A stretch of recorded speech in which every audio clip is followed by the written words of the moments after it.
asalaamu calaykum waraxmatullaahi wabarakaatu asxaabta waa idin salaamay markastoo dunida ka joogtaan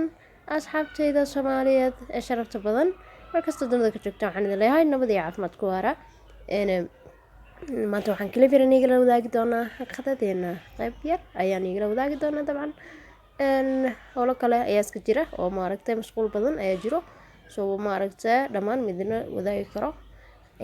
yar ayaan idinka tusi doonaa hadduu rabbi idmo halkan waxaan ku haystaa sida ujeedaanba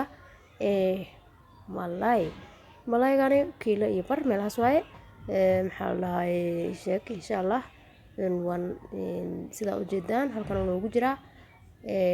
kalar iyo waxaas ayaan marsan doonaa hadduu alla idmo waa hagaajisan doonaa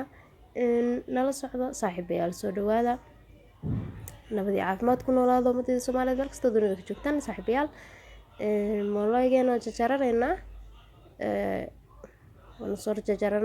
waan soo jajaranay asxaabey halkan waxaan ku haystaa kalar aan soo qasay kalarka ayaan ku shubayaa sida ujeedaanba aan ku shubaynaa kalarkii kalaga food color weeyaan maaragtay cusbo iyo xawaash iyo wixii loogu talagalay dhanba waan ku maxaa la dhahay darnay waa kana ku qasnay waan maaragtay ku diyaarinay xawayar kalarka inuu isyara maaragtay cadaan ka bedelo ayaan u baahnayn marka saaidna ma ahayn wax yar ayaa maaragtay ugu talagalnay sidaad arkaysaan boolayaal sidaasi ayuu maaragtay kalarkeena iyo inuu ugu soo baxay maanta sidaan idin sheegnayba yar ayaan idin wadaagi doonaa oo maaragtay qayb yar oo ka mid ah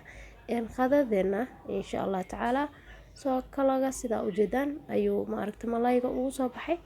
masha Allah sidaas arkaysaan ayuu diyaar ku yahay dabka ayuu aadi doonaa dabka ayaan ku shubanay sida ujeedaanba saliideena oo inoo diyaarsan oo inoo karkaraysa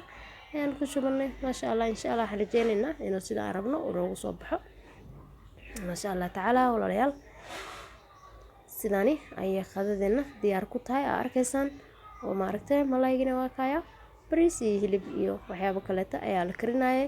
ayaanu karinaynay oo maaragtay mashquul badan ayaa jiray aniga nasi gooni ayaa mashquul kale u ahay marka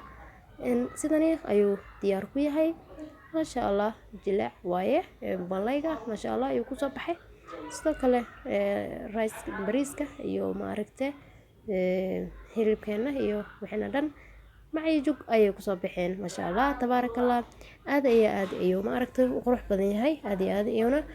macaan u yahay masha Allah anaga baa idin kaga sheekeynayna sidoo u macaan yahay